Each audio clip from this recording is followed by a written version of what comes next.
Alex. Aganjir. Zame. Laalamma obboleessa kiyya galatoomii kabajam. Osuma nuti asirra jirruutillee maamma bayaan farshicha maarree siin jee jira. Si tuqee jira. Nan beeka. Nan hubadha. Aaree jira. Wanni aarsee waan ati goote. Wanni ati goote kuni isaa hojii hariiroo akkam qabdanii maamma bayaan hidhamuu qabaa jetteen ati.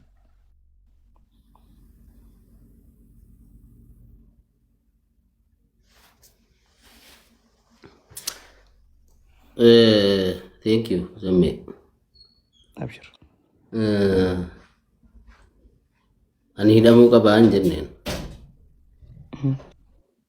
Hidhamuu qabaanii akkatti hidhamu jira namni. Maamma bayaan akkaataan inni itti nama haasofsiisu suma argaa jirru kana.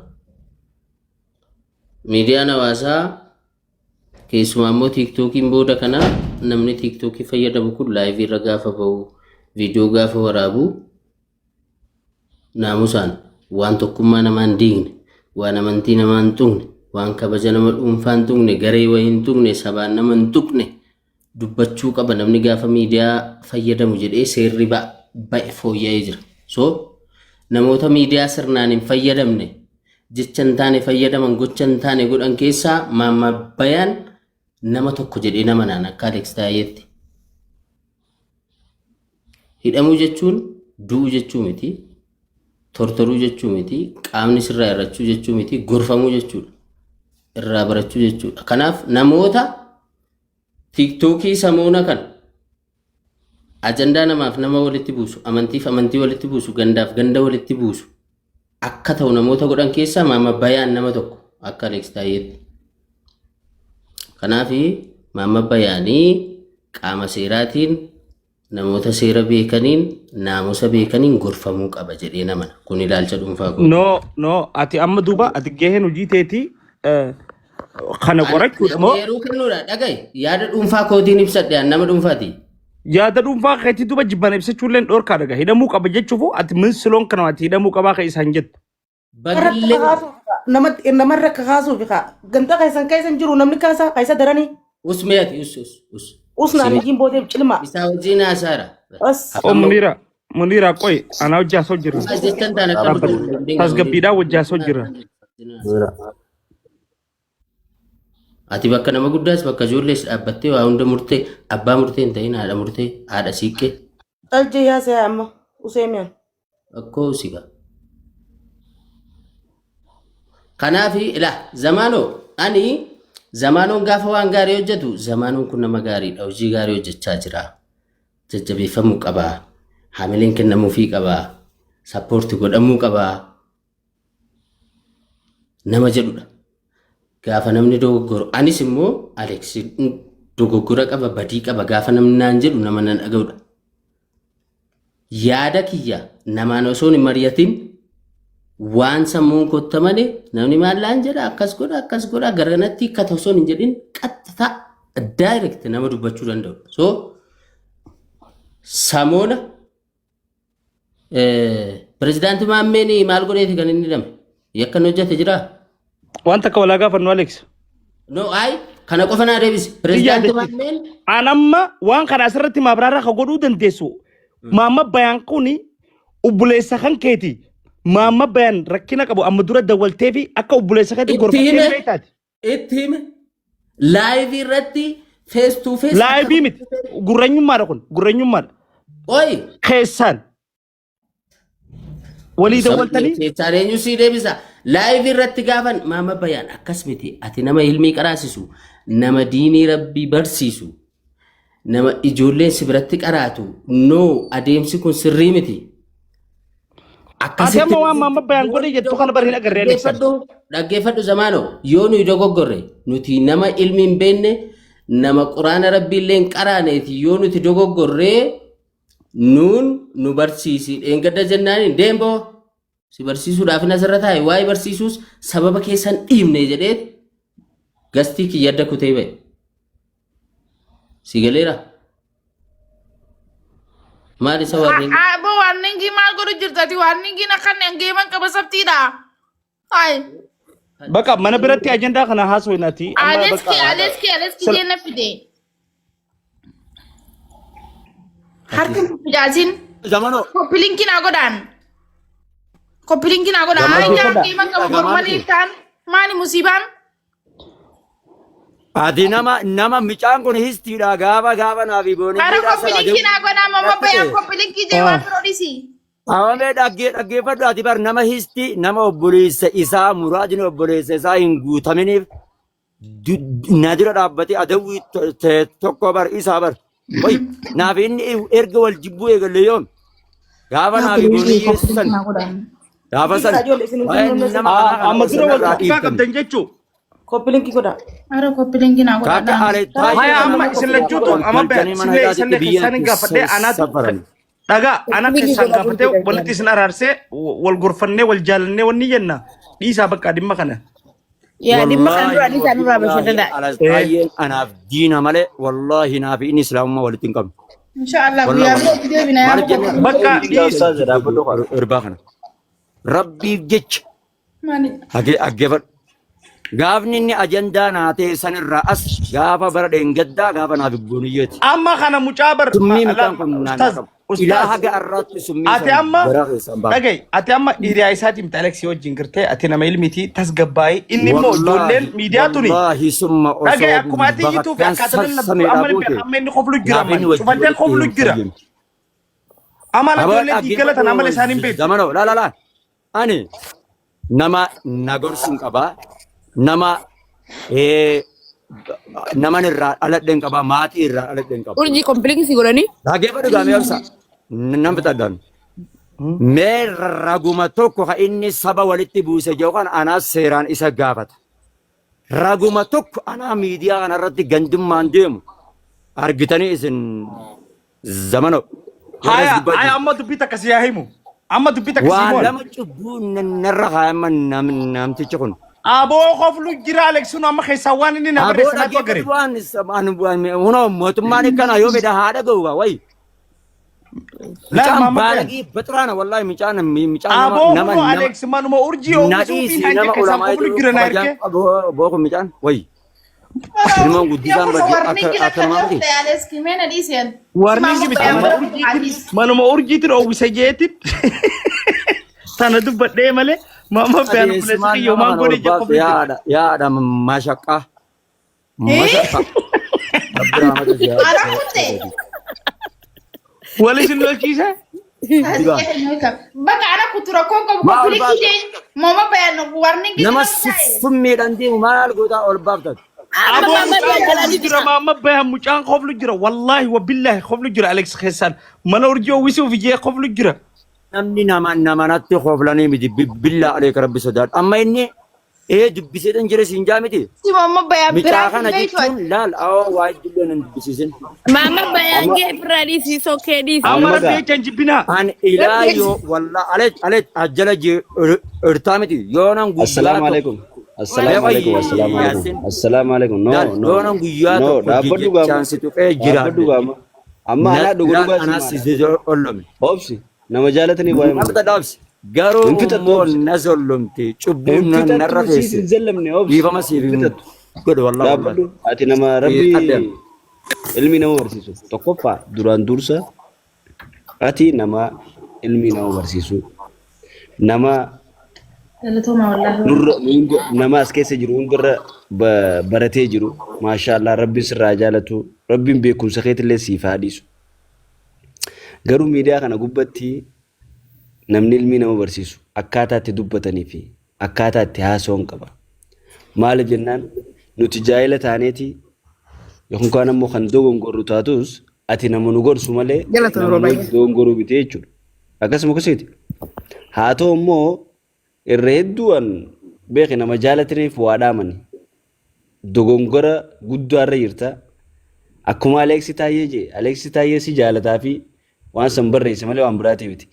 Yoo immoo akkuma duraan jirtu sanitti kan itti fuftu taate dhaloonni micaan kiyyaa ijoolleen biraa wanni isin sirraa barattu takka illee hin jirtu.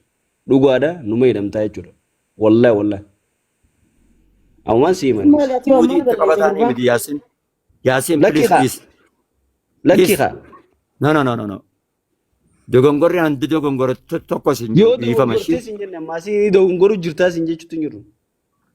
isinuu dogongorta yoo jecha koo amma duraa gaafa gartee ni jiraa miti san alhamdulillah ulamaa'in ammas warri gartee majlis alaati illee guyyaa san nasiyaan haadhamani takkaa ergisees kalimaa badduu dubbadhe illee hin beeku.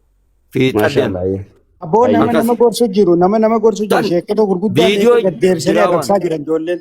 Yoo dhimma waa'ee jimaadhaa taate jimaa eenyummaa taanaanuu jima irratti lubbuudhaan baasanummaanu waa'ee jimaa irratti qabeenya uummataa Lakkisanii miti amma kara bira isin dubbiin kara deemu jirtan naa isin hima. Maama bayaan Alex Taayyee ati wanni si aarse hiriyaa keetii miti wajjin taphattan san dura wajjin hin qoostan inni garuu tabaafee akkana jedhe si galee amma reefu asirra laayif gisee jiru an fuula isaa laala koflu ture namni agaraachoo garagalee koflu ture. Yaboo zamano waan obboleessi kan kee hin feene yoo obboleessi kee sirraa hin feene hin feene waan inni sirraa hin feene islaamummaan dhoorgite moo hin dhoorgine. Dhoorgitee jirti balleessee jira Alex kana. Qoosaafillee si hojii qoosuu qabu balleessa. Waliin Aba bayar beenu ka kudura gadi fa magafa tu deman sa. Namni tokko naqaan. Urji amma kan.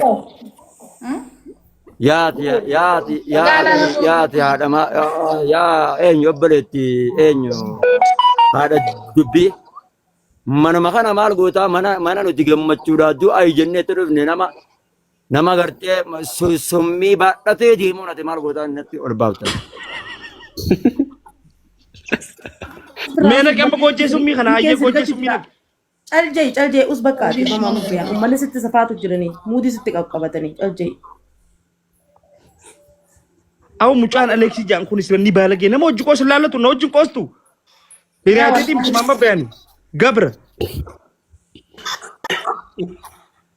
Ya leski video cepat warning gin ol deebite. Lakki kan duraati dhiise rakkoon. Na guddisin da'u. Dhagaannaa tura akka diina islaamaatitti laalanitti kana diina kiyyatti laala isa dhiifamaa wajjin nagaannaa tura zamano. Mama bayantas gabay qoyyaati isaa ibsatu. Dhiifama jiina Alex aristee jirti.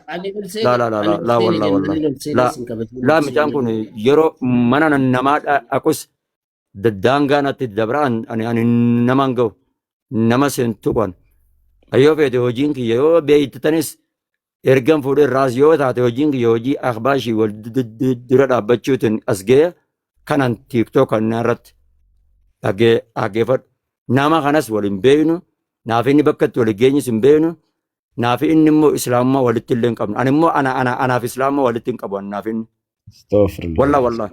Maaliif jaa? Ani obboleessi kiyya kan musliimaa miti. Isas hin beeku. Diina kiyya waan ta'eef maaliif diina kiyya jedhu? Wallah diina kiyya. Nama ani maalan isa godhe bo'aan wanni yeroo hedduu jecha namni kun natti tuqu bo'aan nama itti qoosaan yaan wayi maali waan natti hin qoosin deemi namatti qoosu akka waan akkanaan beeku waan akkanaa keessallee seenuun fadhu egaa isin gartee wal dhaggeeffattanii. Dhaggeeffadhu yeroo tokko na dhaggeeffadhu zamaanoo ani miqqanyummaan qabu jibba namaan qabu inaaffaan qabu urjiin geema akka qabdu nan beeka guyyaa tokko guyyaa lama booda giiftara miti an nama biyya keessa jiru ni beekta kuuliidhaan giiftii kennuuf hin danda'u as much as possible gaafa naa danda'amu akkasitti gastiirra dhufee kara sanaanis haa ta'u kara kanaanis haa ta'u atakaaroo kaasanii mana weessu namni kun gaafan dhufu nama 400 foyitu ture manni kun immoo gaafa namni itti baay'atee taaptaap godhamu namni bashannanuu taznaanna'u manni ni ho'e waan yaadeef beekaa dubbii seetan mana urjii keessaan si barreesseera booda yeroo baatu inboxiidhaan ol seeneetan mana keessi yoo isaa akkanatti hin dubbanne akka gannan buusne dhee kanan si barreesse deemtee ilaaltee booda na taajjabuu dandeessa jechuudha osoo hin olin seenin si galeeraa? Naa gala.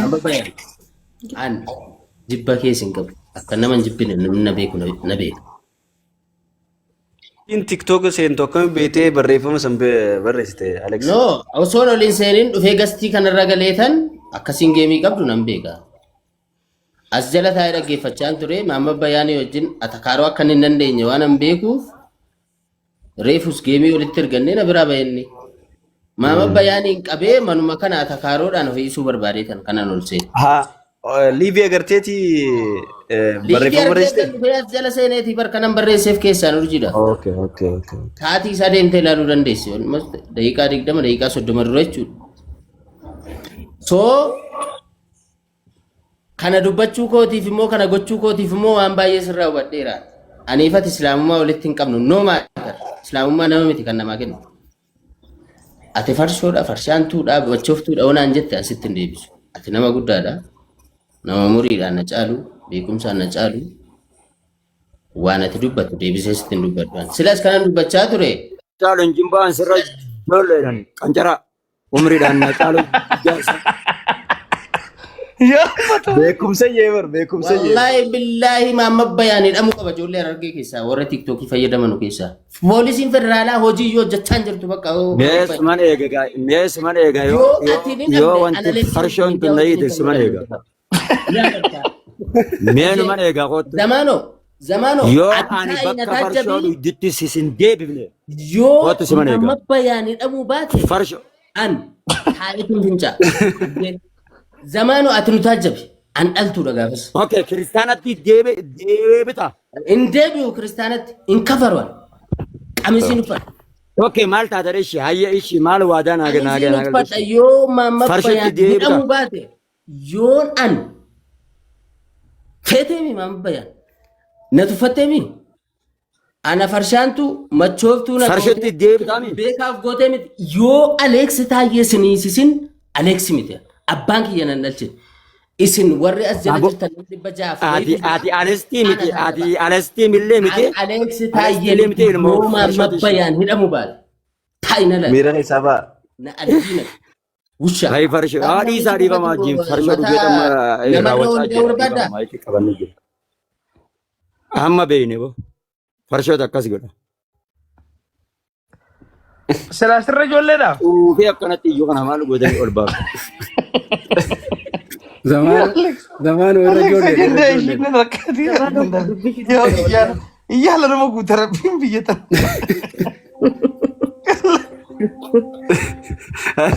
Ansara ijoollee jedhise. Ansara ijoollee qancaraadha. Wallahi lazi. Assalamu alaikum. Unoo hiriyaan kee dhufe Maamad Bayaan. Anarallee xiqqaadha bu Maamad Bayaan. Maamad Bayaan viidiyoo banadhu si yaadaniiti. Maamad Bayaan warra TikTok banate hundarraa xiqqaa kan jenne booda. Yoona naalloo lana.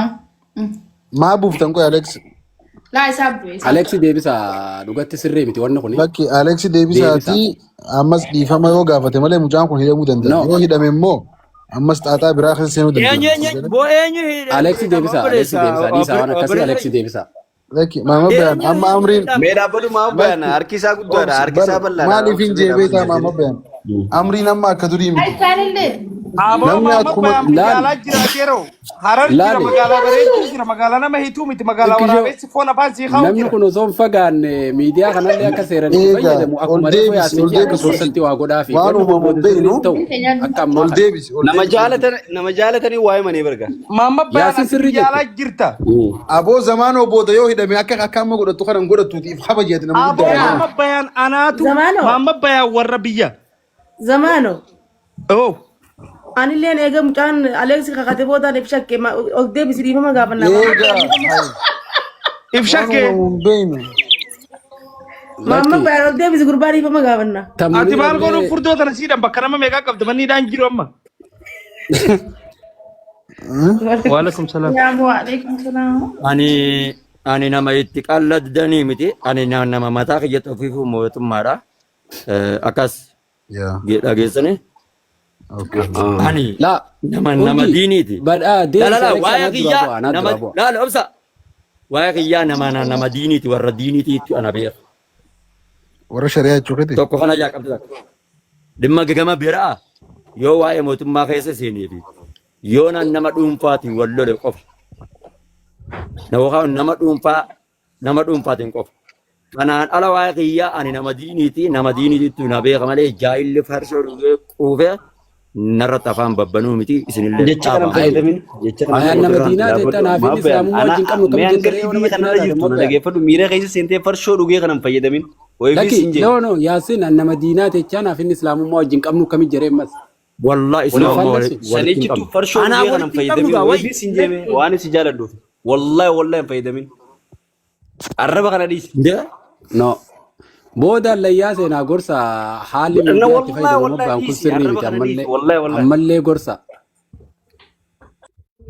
bargaa nama jaalatanii waayamanii wallahi dhiisime inni sinii dhajuun mootummaa harkaa qabaa kaslaa sinii dhajuun inni jechuun kaan nama kana wayi beeynaasa Dirquu baannus duuba eessatti dhaadata yoo mucaan kun akka tasaa gabbee milishaa xiqqaa walafaa badoo lafti Itoophiyaadhaati yaada badoo lafti Itoophiyaadhaati aboo anaa likkilikii ittiimaa ol naana qaamee yaasin meena irraa usaaboo hay Itoophiyaan jirtuuti mummabbaan ol galchuu deemtan Amma waan kana keessaan zamaan akka jeetti haafitu ajandaa biroonatti hin kaasinaa bileen kiyan sabti boruu miti ariftaan gima qaban dhiifama naa godhaa hundi keessanuu soorii wallahi laazim ajandaan biraa jira haasawaa keenya tapha keenyatti adeemnu haafe immoo keessaan zamaan yoo dandeessee walii araarsi keessaan haafidhatanii rabbi sinaa baasu sirriitti malee Osaatu afaanin qaba jettee gammachuufi geemaa ofirraa yaabte adawwii ofitti fidde mee nunnuman eege yoo ati geema kanarratti mashaqqaan taane too jiggeennatu. Ay mumma bayan laatu bayan magarna raatu fi mumma bayan gabbuusi bakka mumma bayan kanaa uga darbe hay gabbuuf taasa ani buufneef maa bu'e. Are jira bisa bakka. arra saayiba kiyyamaan irraa gootan qoye Ana alas taye wanuma akasitti deemante. Alexi jibe rakkanne originaalo geemni kee ga'uu jira jiima seentee mi akkami tireeningiitti jirta Yaa. Kaabu sila mumma bayan buubaatille gaariidha. Maaliif butee amma maa buusta duba wallahi badde siin maraate. Sammuu fayyaa si qabu maa buustaa.